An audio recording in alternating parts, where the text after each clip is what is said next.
Buenas tardes, buenas noches a todas y a todos.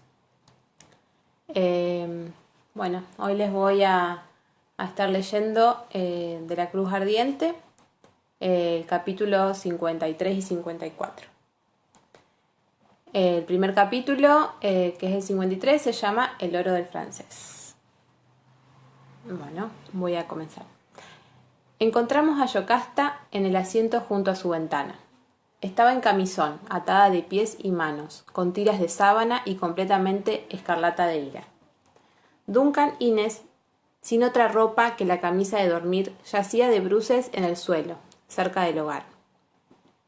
Corrí a arrodillarme a su lado para buscar el pulso. ¿Ha muerto? El mayor miraba por encima de mi hombro, con más curiosidad que simpatía. No. Saqué a toda esta gente de aquí, por favor. La alcoba estaba atestada de huéspedes y sirvientes, que rodeaban a Yocasta entre especulaciones, comentarios y protestas. El mayor parpadeó ante lo perentorio de mi tono, pero no perdió tiempo en discutir la situación. Mi examen superficial de Duncan solo reveló un gran chichón detrás de una oreja. Al parecer lo habían golpeado con un candelabro de plata, que yacía a su lado en el suelo. Tenía muy mal color, pero su pulso era firme y su respiración rítmica. Yocasta fue mucho más efectiva.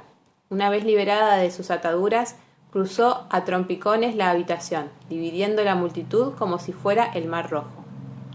«Duncan, ¿dónde está mi esposo?», inquirió, girando la cabeza de lado a lado, feroces los ojos ciegos. La gente se apartaba ante ella. En pocos segundos estuvo a mi lado. «¿Quién está aquí?». Su mano describió un arco ante ella en busca de orientación. «Soy yo, Claire». Le cogí la mano para guiarla hasta mí. Sus dedos estaban helados y temblaban. Las ligaduras le habían dejado profundas marcas rojas en las muñecas. «No te preocupes, creo que Duncan está bien». Extendió una mano para comprobarlo por sí misma. Yo la guié con los dedos hasta el cuello y se los apoyé en la vena grande que veía palpitar a un costado. Ella se inclinó hacia adelante con una pequeña exclamación y palpó sus facciones con ternura. «¿Lo han golpeado? ¿Está mal herido?» «Creo que no», le aseguré. «Solo tiene un hinchazón en la cabeza». «¿Estás segura? Huelo a sangre». Fue una desagradable sorpresa descubrir que aún quedaban bordes de su sangre seca en las uñas, restos de la autopsia improvisada. «Creo que soy yo», murmuré discretamente, «la regla». En la puerta se produjo un pequeño revuelo. Al volverme descubrí con intenso alivio que era Jamie. Su expresión se endureció al ver a Duncan. Hincó una rodilla a mi lado. «Está bien», dije, sin darle tiempo a preguntar. «Alguien le golpeó en la cabeza y ató a tu tía». «¿Sí? ¿Quién?» Tras echar un vistazo, Yocasta apoyó una mano en el pecho de Duncan, como para asegurarse de que de verdad respiraba. «No tengo la más remota idea», respondí secamente. De lo contrario, ya habría mandado a los hombres tras esos criminales.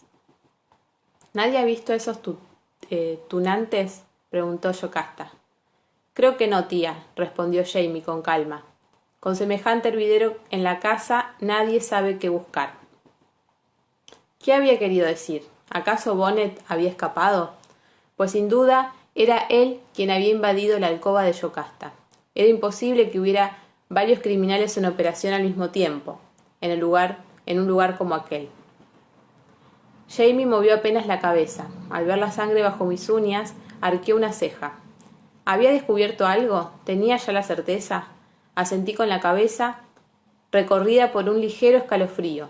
«Asesinada», modulé con los labios. El mayor cerró la puerta con firmeza y se acercó a nosotros. «¿Lo llevamos a la cama?» Duncan empezaba a moverse. Tosía un poco, pero afortunadamente no vomitó. Jamie y el mayor MacDonald lo levantaron y lo tendieron en la gran cama de dosel. «¿Estás repuesta, tía?», preguntó Jamie. Ella elevó una ceja en sardónica respuesta. «Con una copa estaré mejor», dijo, aceptando la taza que Ulises le ponía en las manos. «Pero sí, sobrino, estoy bastante bien. ¿Duncan?» Yo estaba sentada en la cama junto a él, con su muñeca entre los dedos. Lo sentí ascender hacia la superficie de la conciencia. Sus párpados se estremecieron y tensó un poco los dedos contra mi palma. Está reaccionando, le aseguré. Dale brandy, Ulises, ordenó Yocasta. Todavía no, dije. Se atragantaría. ¿Te sientes en condiciones de contarnos lo que ha sucedido, tía?, preguntó Jamie con cierta dureza en la voz. ¿O debemos esperar a que lo haga Duncan? Yocasta cerró un instante los ojos, suspirando. Tenía la habilidad de todos los Mackenzie, para ocultar lo que pensaba, pero en este caso era evidente que pensaba a toda velocidad. La punta de su lengua fue a tocar un punto irritado en la comisura de su boca. Entonces comprendí que debía de haberla amordazado. Fuera se oían murmullos en el pasillo. No todos los huéspedes se habían dispensado. Capté frases apagadas, completamente quemado. No quedaron sino los huesos. ¿Robado? No sé. Revisar los establos, sí, consumido por completo. Recorrida por un intenso escalofrío, apreté con fuerza la mano de Duncan, luchando contra un pánico que no comprendía. Mi expresión debió de ser extraña, pues Bree dijo suave: «¿Mamá?». Me miraba con la frente arrugada de preocupación. Jamie apoyó en mis hombros las manos grandes y calientes. El mayor MacDonald me miró con curiosidad, pero de inmediato desvió la atención hacia Yocasta, que giró la cabeza en esa dirección. ¿El mayor MacDonald? ¿De verdad? Para servirla, señora. El hombre le hizo automáticamente una reverencia, olvidando que ella no podía verlo. Le agradezco sus amables servicios, mayor. Mi esposo y yo estamos en deuda con usted. MacDonald respondió con un murmullo cortés.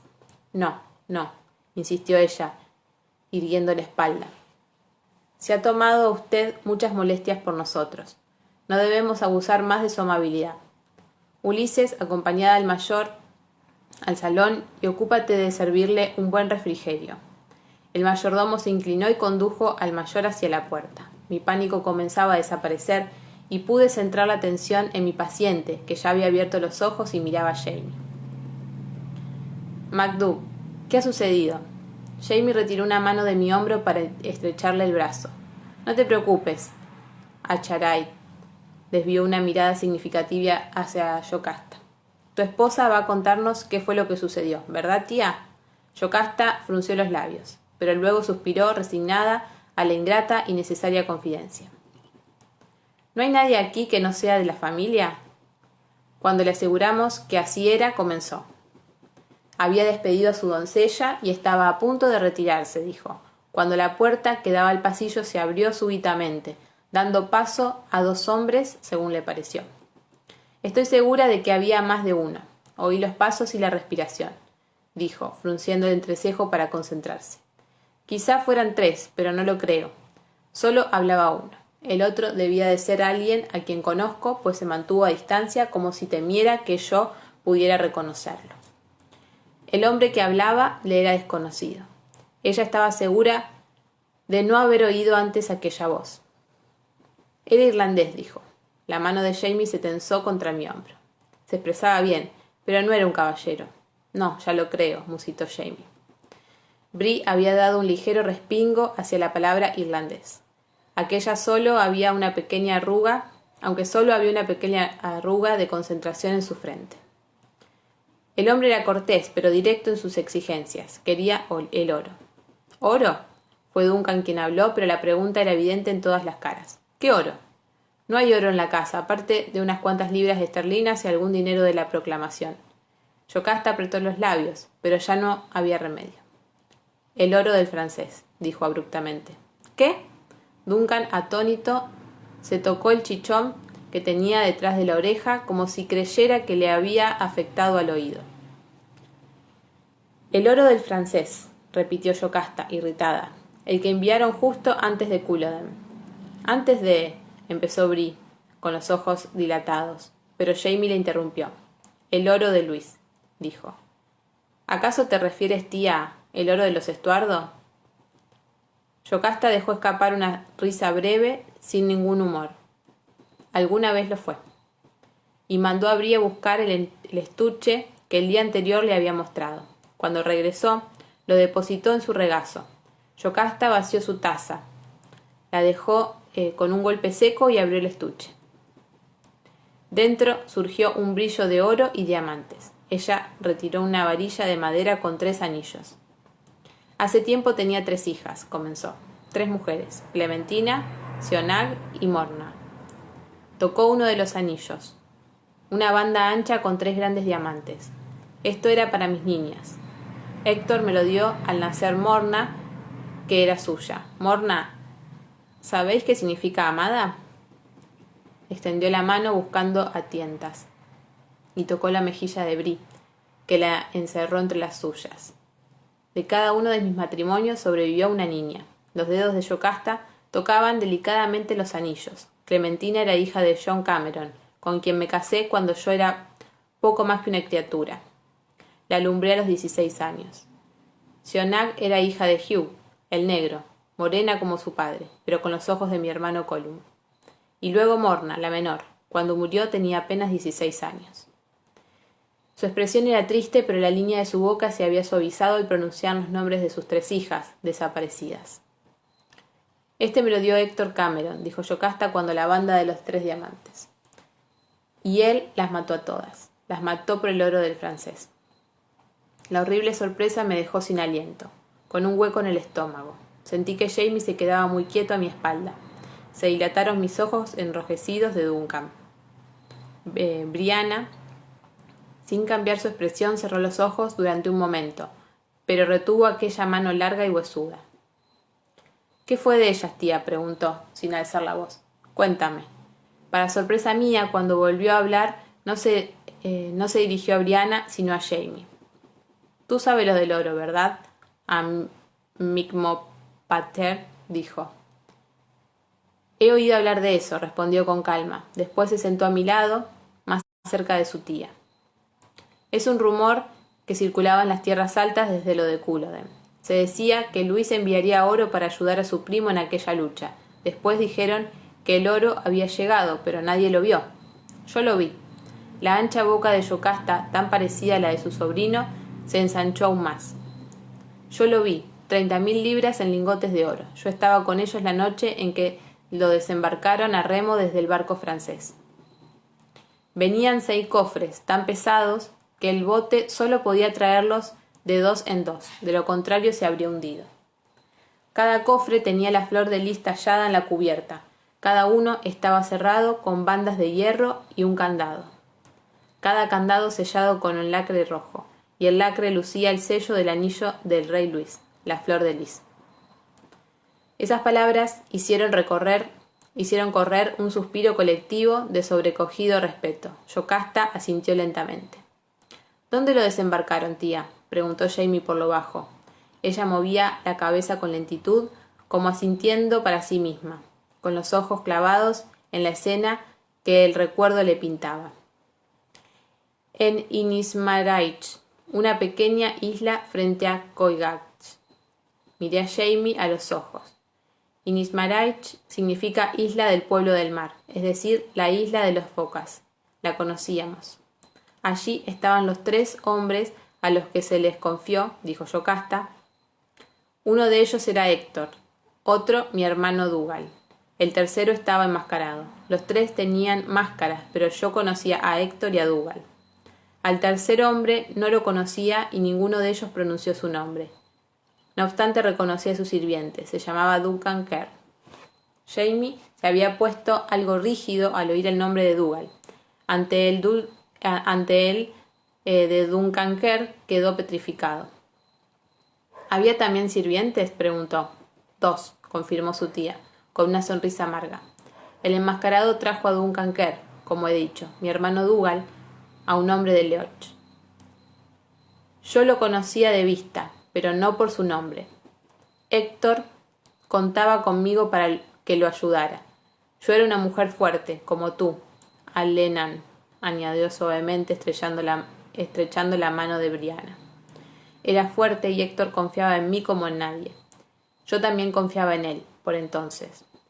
El fantasma de una sonrisa tocó la melancolía los labios de Jamie. Miró primero a Brianna y luego de nuevo a mí.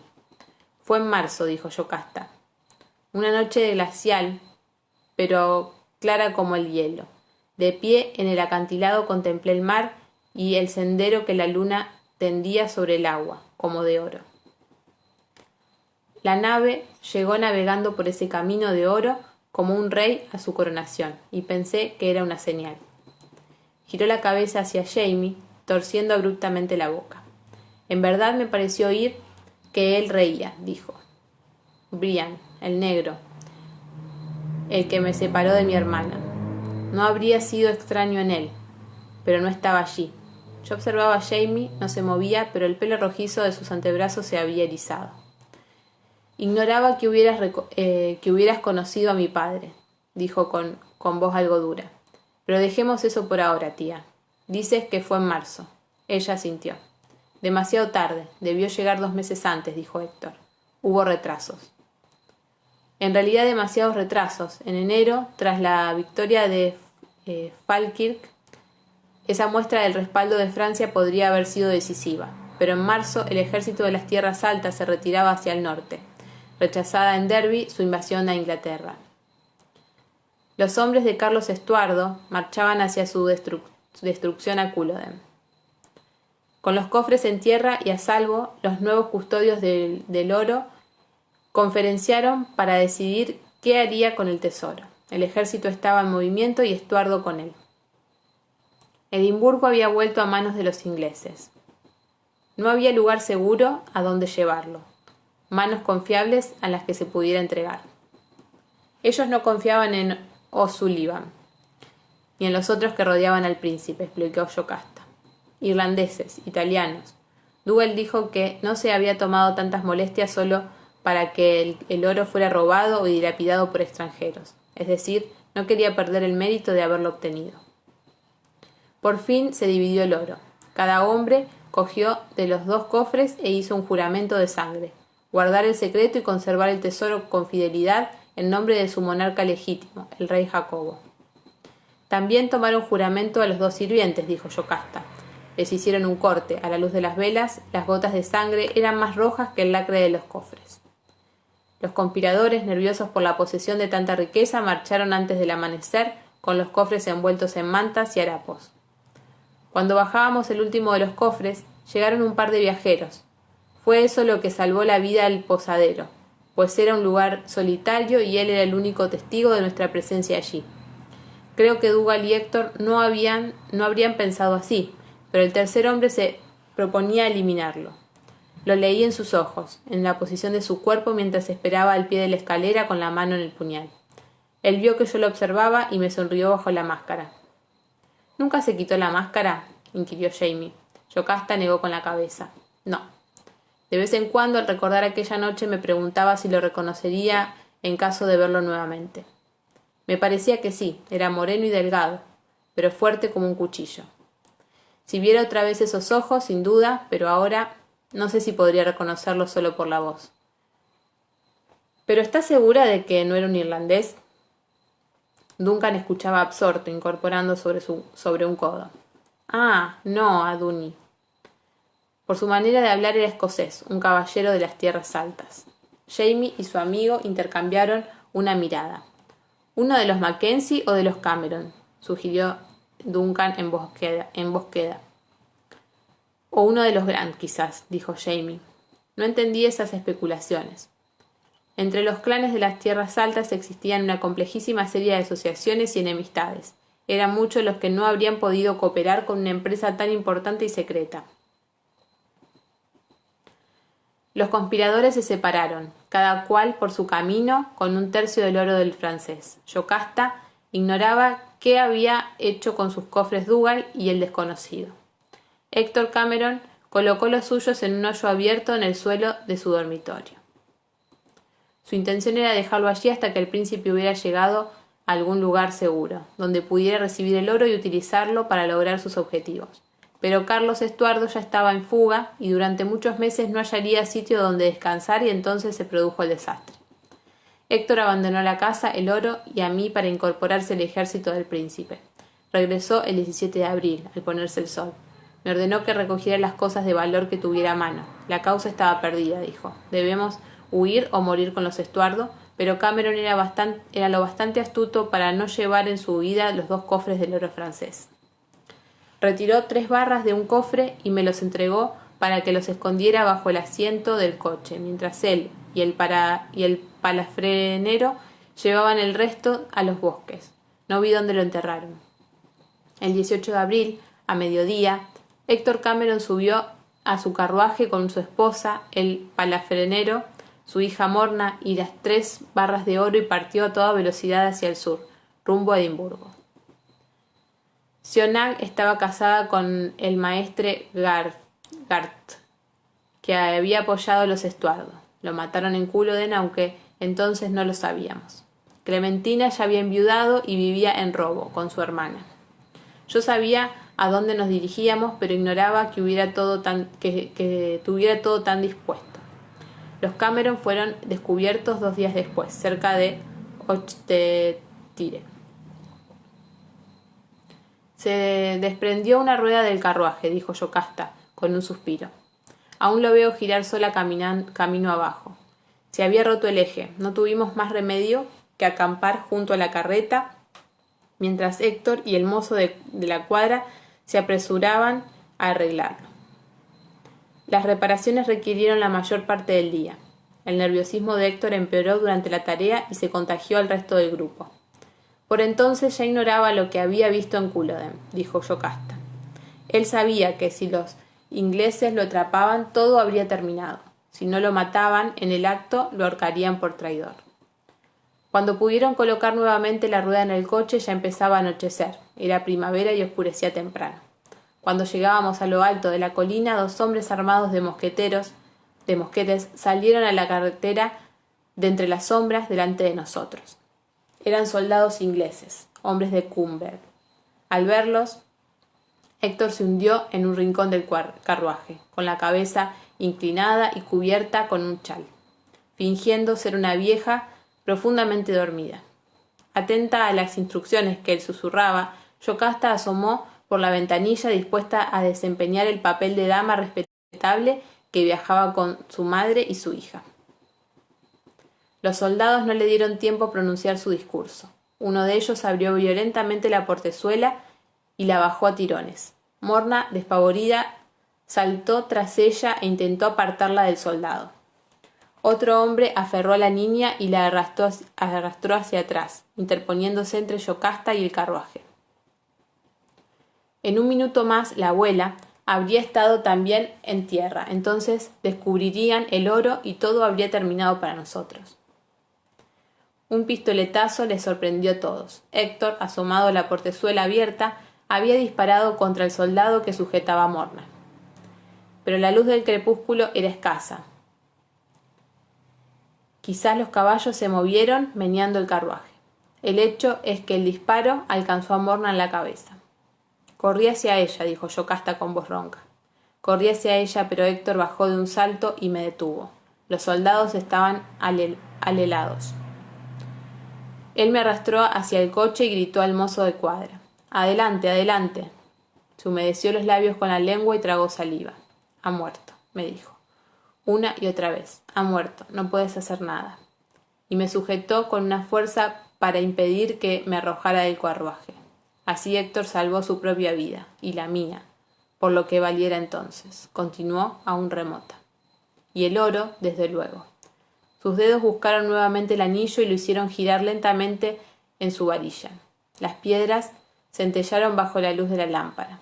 «Desde luego», murmuró Jamie. Yocasta apartó los anillos y se levantó. A continuación se arrodilló en el asiento junto a la ventana y apartó las cortinas. Presionó las manos contra el cristal helado de la noche. Una blanca bruma se extendió en torno a sus dedos, como llama fría. Héctor compró esta plantación con el oro que trajimos, dijo. La tierra, el molino, los esclavos. Si he de hacerle justicia, su tono sugería que no era esa su inclinación. Lo que vale ahora se debe en gran parte a su propio trabajo, pero lo compró con ese oro. ¿Y su juramento?, preguntó Jamie por lo bajo. ¿Su juramento? Ella lanzó una risa breve. Héctor era práctico. Los Estuardo estaban acabados. ¿Para qué necesitaban el oro? Ella allá en Italia. Práctico, repetí. Práctico, sí, asintió. Mis hijas habían muerto y él no encontraba motivos para malgastar lágrimas en ellas. Jamás las mencionó. Tampoco me permitía hablar de ellas. Había sido hombre adinerado y volvería a serlo. No le habría sido fácil si alguien lo hubiera sabido.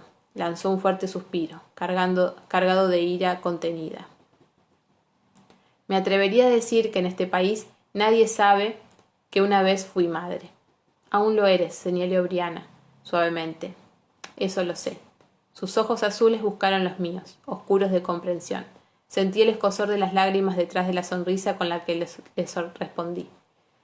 Sí, ella lo sabía y yo también. Y Yocasta, las líneas de su cara se relajaron. La nostalgia reemplazó a la furia y al recuerdo de la desesperación.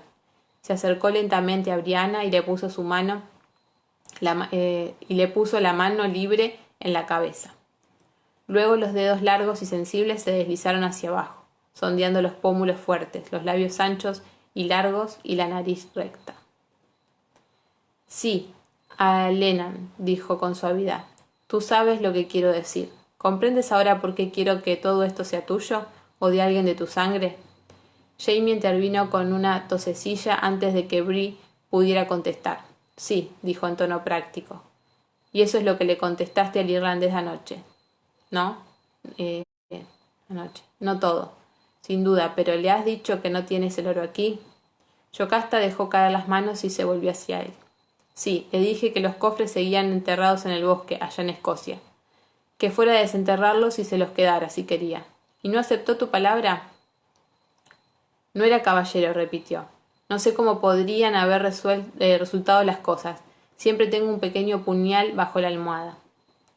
No habría tolerado que me pusiera impunemente las manos encima, pero antes de que pudiera coger el puñal, huí pasos en el vestidor. Señaló con un ademán la puerta cercana al hogar. Detrás estaba su vestidor, que unía su dormitorio con el que antes era el de Héctor Cameron y ahora, presumiblemente, de Duncan. Los intrusos también habían oído los pasos. El irlandés hició algo a su amigo. Luego se apartó de Yocasta hacia el hogar.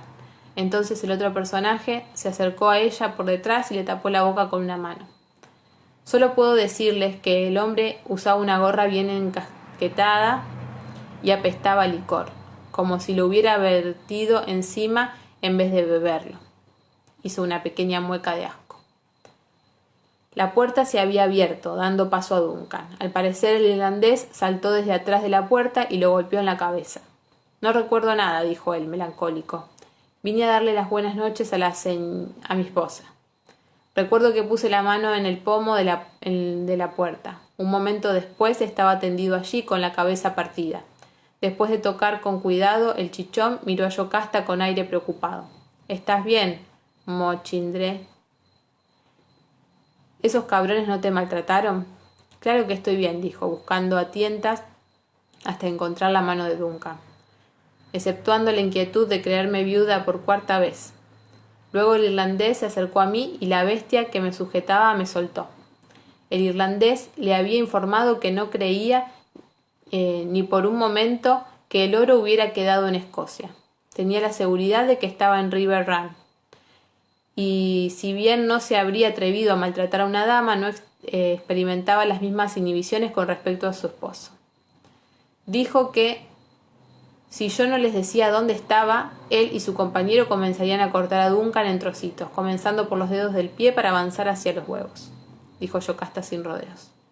Duncan no tenía mucha sangre en la cara, pero la poca que allí había desapareció al oír eso.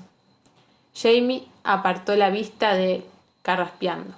Y tú le creíste, supongo. Tenía un buen cuchillo, me lo pasó por la palma de la mano para demostrarme que hablaba en serio. Pues bien, ¿y luego? Y luego les dije que ese oro estaba enterrado bajo el cobertizo de la huerta. A su rostro volvió brevemente la expresión satisfecha. Pensé que al encontrar el cadáver se desconcentrarían un poco. Para cuando hubieran reunido valor para acabar, yo podría haber hallado una manera de escapar o de dar la alarma, y así fue. Después de atarla y amordazarla apresuradamente, los hombres salieron rumbo al cobertizo con la amenaza de regresar para reanudar las operaciones si descubrían que había mentido. pero no se esmeraron mucho con la mordaza. Ella no tardó en arrancárselas y gritar pidiendo auxilio. Supongo que al ver el cadáver, la impresión les hizo tirar la lámpara, con lo que incendiaron el cobertizo. Asintió con lúgubre satisfacción.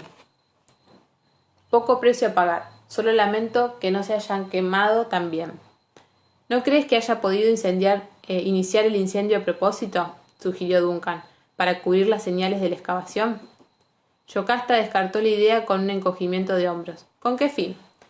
Allí no había nada que pudieran encontrar aunque cavaran hasta la China. Al parecer no había nada más que decir o hacer. Ulises entró trayendo otro candelabro y una bandeja con brandy y varias copas. El mayor MacDonald reapareció para informar que no habrían hallado rastros de los malhechores.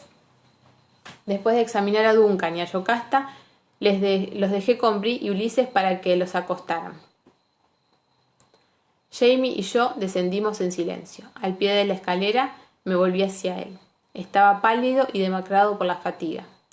«Regresarán, ¿verdad?», le dije en voz baja. Él asintió con la cabeza.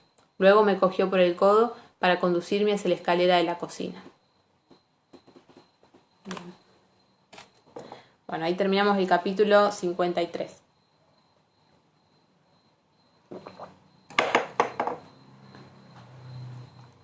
Bien. Bueno, el capítulo 54 se llama Coloquio con pastel. En esa época del año aún se utilizaba en la cocina del sótano. Jamie se detuvo para un cortés diálogo con la cocinera, con lo que consiguió no solo un pastel recién horneado, sino también una gran jarra de café humeante. En cuanto se hubo despedido, me arrancó del taburete en el que yo me había dejado caer y partimos otra vez en el viento frío de la noche moribunda. Caminábamos serenamente mano a mano, y a los recuerdos del día anterior se superponían los inquietantes olores de la sangre y el incendio. Con cada paso me sentía como si estuviera a punto de empujar las puertas de vaivén de algún hospital. Luego me envolverían el zumbar de las luces fluorescentes y el discreto olor a remedio y cera para suelos. Falta de sueño, murmuré para mis adentros. Ya habrá tiempo para dormirse a cenar, dijo Jamie. Antes tenemos una o dos cosas que hacer. Cambió de mano el pastel envuelto para cogerme por el codo e impedir que la fatiga me hiciera caer de bruces. Yo solo había querido decir que era la falta de sueño la que me causaba la sensación de estar nuevamente en un hospital. Durante muchos años en mis funciones de interna, residente y madre, había trabajado largamente sin dormir. Así se aprende a funcionar bien pese al cansancio absoluto. La sensación de lúcido desapego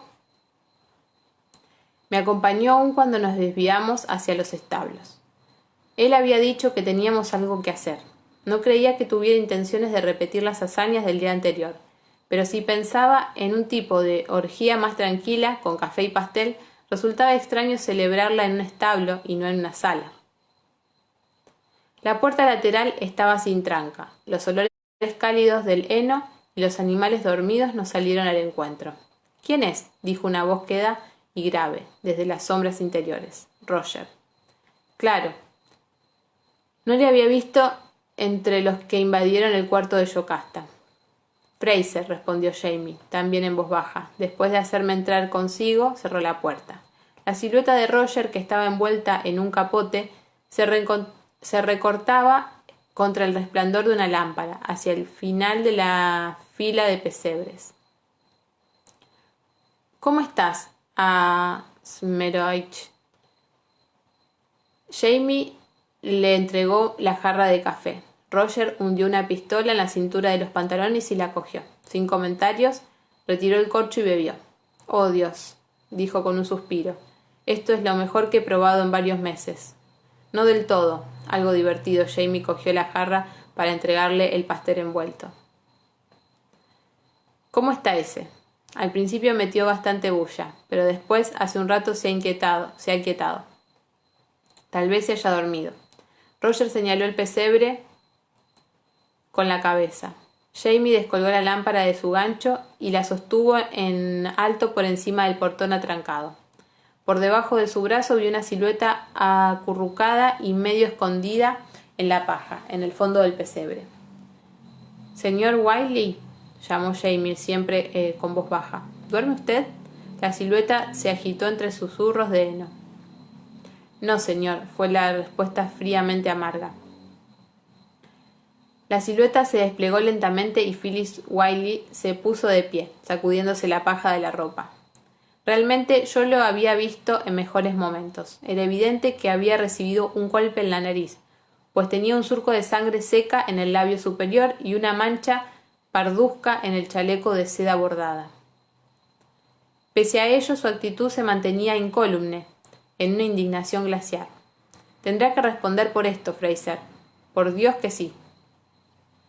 «Con mucho gusto, señor», respondió Jamie impertérrito. «Pero no antes de obtener algunas respuestas de usted». Quitó el pestillo al pesebre y abrió. «Salga, señor Wiley». El hombre salió con la cabeza en alto. Pasó a un palmo de mí, con la mirada fija hacia adelante, fingiendo no verme. Aceptó rígidamente la jarra de café que le ofrecieron, pero unos cuantos sorbos parecieron devolverle notablemente la compostura. «Se lo agradezco, señor», devolvió la jarra con una reverencia. «Bueno, ¿puedo preguntar cuáles son los motivos de esta incalificable conducta?» «Puede, señor», respondió Jamie, irguiéndose a su vez. «Quiero descubrir en qué consiste su asociación con cierto Stephen Bonnet y qué sabe usted de su actual paradero». La cara de Wiley quedó casi cómicamente en blanco. «¿Quién?» «Stephen Bonnet». Wiley clavó en Jamie una mirada fulminante, con las cejas oscuras muy fruncidas. «No conozco a ningún caballero con ese nombre, señor Fraser, por lo tanto no tengo idea alguna de sus movimientos. Aun si lo tuviera, dudo mucho que me sintiera obligado a informarle». «¿No?» Jamie bebió un sorbo de café, pensativo. Luego me entregó la jarra. «¿Qué me dice usted de las obligaciones de un invitado para con su anfitrión, señor Wiley?» Las cejas oscuras se elevaron en un gesto de estupefacción. «¿A qué se refiere, señor?» «Veo que usted no está informado, señor, de que anoche la señora Inés y su esposo sufrieron un ataque y un intento de robo». Wiley quedó boquiabierto. A menos que fuera muy buen actor, su sorpresa era auténtica. «No lo sabía». «¿Quién?» El desconcierto desapareció y dio paso a la ira. «¿Usted cree que yo estuve involucrado en esta despreciable empresa?», sugirió Roger, que parecía divertirse. «Sí, creo que sí. Un poco de pastel para acompañar el café, señor». Y le alargó un trozo. Wiley lo miró fijamente un momento. Luego se levantó en un brinco y lo hizo caer de un golpe. «Grandísimo canalla», giró hacia Jamie con los puños apretados. «¿Se atreve a insinuar que yo soy ladrón?» Jamie se echó un poco hacia atrás con el mentón en alto. «En efecto», dijo serenamente, «usted trató de robarme a mi esposa ante mis propias narices. Por tanto, ¿qué escrúpulo podría tener para con los bienes de mi tía?» La cara de Wiley se ruborizó y a continuación se lanzó contra Jamie. Los dos rodaron con un revoloteo de brazos y piernas. Roger se lanzó hacia la refriega, pero yo lo sujeté por el capote. Jamie tenía a su favor la habilidad y la corpulencia, pero Wiley no era novicio en el arte de los puños. Por añadidura, lo impulsaba una ira desatada. Ferozmente irritada contra los dos, me adelanté un paso y advertí sobre ellos el contenido de la jarra. «Ya estoy harta de esto». «Pues yo no», exclamó Wiley acalorado. «Él me ha insultado en mi honor. Exijo...»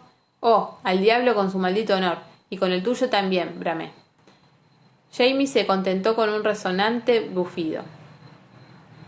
Empujé con el pie uno de los taburetes caídos, con la vista aún clavada en él. «Siéntate». Él levantó el banquillo y se sentó con inmensa dignidad. Wiley no parecía tan dispuesto a prestarme atención y continuaba con los comentarios sobre su honor. Le asenté un puntapié en la espinilla. Esta vez calzaba botas fuertes. Él lanzó un chillido y saltó sobre el otro pie sujetándose la pantorrilla afectada. «No conviene No conviene fastidiarla cuando esté irritada, dijo Jamie a su contraindicante, echándome una mirada cautelosa. Es peligrosa, ¿sabe usted? Wiley me miró muy ceñudo, hizo un esfuerzo por tragarse lo que estaba a punto de decir y se sentó lentamente en el otro banquillo. Me gustaría saber qué sucede aquí, por favor, dijo con exquisita cortesía. Pues yo opino lo mismo, señor, dijo Jamie. Robo, asesinato y solo el cielo sabe qué más, enumeré con firmeza, y queremos llegar al fondo del asunto. ¿Asesinato?, repitieron Roger y Wiley a la par. Ambos parecían sobresaltados. ¿Quién ha sido asesinado?, inquirió el prisionero mirándonos alternativamente a Jamie y a mí. Una esclava, informó Jamie. Mi esposa sospechó que había dolo en su muerte. Necesitábamos descubrir la verdad. Ese ha sido el motivo de nuestra presencia en el cobertizo anoche. Presencia. Ante el recuerdo de lo que me había visto hacer en el cobertizo, pareció descompuesto. Sí, comprendo, y me miró por el rabillo del ojo. ¿Con qué la mataron? Roger entró en el círculo de la luz y se sentó en el cubo invertido a mis pies. ¿Qué la mató? Alguien le dio de comer cristal molido, respondí. Encontré una buena cantidad en su estómago. Mientras lo decía, presté mucha atención a Philip Wiley, pero su cara tenía la misma expresión estupefacta que Jamie y Roger. Cristal. Jamie fue el primero en recobrarse. ¿Cuánto tarda algo así en matarse, a cenar? Me froté el entrecejo con los dos dedos. El aturdimiento de la hora temprana iba dando paso a un palpitante dolor de cabeza. No sé, llega al estómago en pocos minutos, pero podría tardar bastante en provocar una gran hemorragia. Y si algo dificulta los procesos digestivos, la bebida, por ejemplo, podría tardar aún más. También si ella hubiera comido en cantidad al ingerir el cristal. ¿Es la mujer que tú y Bree encontrasteis en la huerta? Roger se volvió hacia Jamie. Sí, mantuvo los ojos fijos en mí. Estaba inconsciente por efectos de la bebida. Más tarde, cuando la viste, Sassenach, ¿había ya señales de eso? Negué con la cabeza. Tal vez el cristal ya estaba haciendo efecto, pero ella estaba inconsciente. Una cosa. Fentiman dijo que se había despertado a mitad de la noche quejándose de sufrir retorcijones. Es seguro que por entonces ya estaba afectada, pero no puedo decir con certeza si se lo suministró al cristal molido antes de que tú y Bree la encontrasteis o si despertó de su estupor al anochecer y alguien se lo dio entonces. ¿Pero por qué? ¿Quién podría desearle la muerte?, preguntó Jamie. Es una buena pregunta, sintió Wiley. Sin embargo, puedo asegurarles que yo no fui. Jamie lo estudió largamente. Puede ser, sí, dijo. Pero si no, ¿a quién fue usted anoche al cobertizo? ¿A qué fue usted anoche al cobertizo? ¿Qué podía llevarlo allí, que no fuera a contemplar el rostro de su víctima? Mi víctima. Wiley se puso rígido de ira renovada. No era yo el que estaba en el cobertizo, ensangrentado hasta los codos con las entrañas de esa mujer y arrancándole trocitos. Giró la cabeza hacia mí. Mi víctima. Profanar un cadáver es un crimen capital, señora Fraser, y me han llegado rumores. Oh, sí que me han llegado rumores sobre usted. Yo digo que fue usted quien mató a la mujer al fin de obtener... Sus palabras terminaron en un gorgoteo, pues Jamie aferró la pechera de su camisa y se la retorció en torno al cuello. Luego lo golpeó con fuerza en el estómago. El joven se dobló en dos, tosiendo y vomitando. Estoy seguro de que no piensa hacer acusaciones tan infundadas contra mi esposa, ¿verdad? ¿Verdad, señor? Dijo Jamie a Wiley con excesiva cortesía. No me sorprendió que Philip negara con la cabeza. Por lo visto, aún no había recobrado el habla. Bien, dije apartando hacia atrás un mechón de pelo. Si todo esto está acordado, ¿dónde estábamos? En el asesinato de Betty, apuntó Roger. No sabemos quién, no sabemos cuándo y no sabemos por qué. No obstante, como base para la discusión sugeriría partir del supuesto de que ninguno de los presentes ha tenido nada que ver con esto. Muy bien. Jamie desechó el asesinato con un gesto brusco mientras se sentaba. ¿Qué hay de Stephen Bonnet? El semblante de Roger se ensombreció al oír eso. Sí, ¿qué hay de él? ¿Está involucrado en este asunto? Quizá en el asesinato no, pero anoche mi tía y su esposo fueron atacados en su alcoba por dos villanos, uno de los cuales era irlandés. dijo Wiley fríamente, que no conozco a ningún caballero con ese nombre, sea irlandés u otedonte. Stephen Bonnet no es un caballero, dijo Roger. Las palabras eran bastante suaves, pero su tono hizo que Wiley levantara la vista hacia él.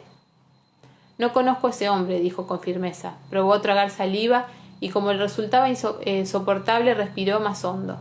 ¿Por qué suponen ustedes que ese tal Bonnet es irlandés que cometió esa tropelía contra el matrimonio Inés? ¿Acaso dejó su tarjeta de visita? Me sorprendí a mí misma con una carcajada. Jamie me echó un vistazo y luego se volvió hacia Wiley. No, dijo. Yo sí conozco un poco a Stephen Bonnet, que es un traidor, degenerado y ladrón. Y el hombre estaba con usted, señor, cuando nos encontró a mi esposa y a mí en el cobertizo. Sí, confirmé. Yo también lo vi de pies detrás de usted. ¿Y qué hacía usted allí, a fin de cuentas? De pronto se me había ocurrido la pregunta. Los ojos del prisionero se habían ensanchado ante la acusación de Jamie. No lo conozco, repitió con voz baja. Tuve la sensación de que me seguían, pero al mirar hacia atrás no vi a nadie, de modo que no presté mucha atención. Cuando vi lo que había en el cobertizo, quedé tan impresionado que solo pude atender a lo que tenía ante mis ojos. Era perfectamente comprensible. Wiley encogió los hombros y los dejó caer. Si en verdad ese tal Bonnet me seguía, tendré que considerar vuestra palabra, señor, pero os aseguro que no estaba allí en mi compañía ni con mi conocimiento. Pronto tendrán los mozos de cuadra. Jamie aspiró hondo, encogiendo a medias los hombros. Luego miró a Wiley. Pues bien, señor, acepto vuestra palabra de caballero. ¿De veras? Me halaga usted. Aún así, continuó Jamie, desdeñando deliberadamente el sarcasmo. Me gustaría saber a qué iba usted ese cobertizo anoche. Wiley se había levantado a medias. Ante esa pregunta volvió a sentarse con lentitud y parpadeó una o dos veces, como si pensara. Por fin suspiró. Fui a por Lucas, dijo simplemente. Yo estaba allí la noche en que nació. Lo he criado, le he enseñado a tolerar la silla, lo adiestré. Tragó saliva una vez. Detesté el estremecimiento de los volantes que le adornaban el cuello. Vine al establo para pasar algunos instantes a solas con él, para despedirme. Por primera vez la cara de Jamie perdió la sombra de disgusto que exhibía al mirarlo. Comprendo, sí, dijo en voz baja. Y luego, Wiley enderezó la espalda. Al salir del establo me pareció oír voces cerca del muro de la huerta, y cuando me acerqué para ver qué sucedía, vi la luz en el cobertizo. Abrí la puerta y usted sabe mejor que yo qué sucedió luego, Fraser. Jamie se frotó la cara con fuerza. Luego asintió enérgicamente. Lo sé, sí. Me lancé tras Bonnet y usted se me interpuso. Usted me atacó, corrigió Wiley, frío, mientras se acomodaba la chaqueta destrozada. Yo me ofendí, y estaba en mi derecho de serlo. Luego usted y su yerno me sujetaron, me trajeron por la fuerza aquí y me retuvieron cautivo durante la mitad de la noche. Roger carraspeó. Jamie también, aunque su intención era más agria. Pues sí, dijo. No discutiremos eso. Con un suspiro despidió a su prisionero con un gesto.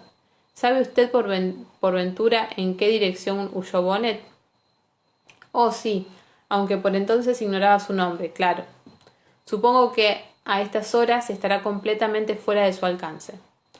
Había una nota extraña en su voz, algo parecido a la satisfacción. Jamie giró bruscamente. ¿Qué quiere decir? Lucas. Wiley señaló con la cabeza el penumbroso pasillo del establo. Su pesebre era el último. Conozco bien su voz y el ruido de sus movimientos. Esta mañana no le he oído. Bonnet, si de él se trataba, huyó hacia los establos. Antes de que él hubiera terminado de hablar, Jamie tenía la lámpara en la mano y marchaba a grandes pasos por el corredor. La luz amarilla se volcaba sobre la paja vacía. Guardamos silencio durante un largo instante. Luego Wiley se estiró con un suspiro. Si ya no es mío, señor Fraser, tampoco será suyo. Sus ojos se posaron luego en mí con una oscura ironía. Pero le deseo que disfrute de su esposa. Se alejó con las medias caídas y los tacones rojos, guiñando la luz del amanecer. Fuera rompía el alba serena y encantadora. Solo el río parecía moverse. La luz arrancaba destellos de plata a su corriente, más allá de los árboles. Roger se fue hacia la casa, bostezando, pero Jamie y yo nos demoramos junto acercando. En pocos minutos la gente comenzaría a despertar. Habría más preguntas, especulaciones, charla. Por el momento ninguno de los dos quería más conversación.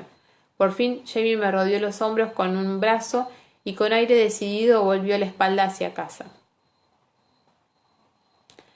No comprendo por qué no pensé en ese sitio cuando buscaba un lugar íntimo, dijo. Estábamos en el cobertizo de los carruajes.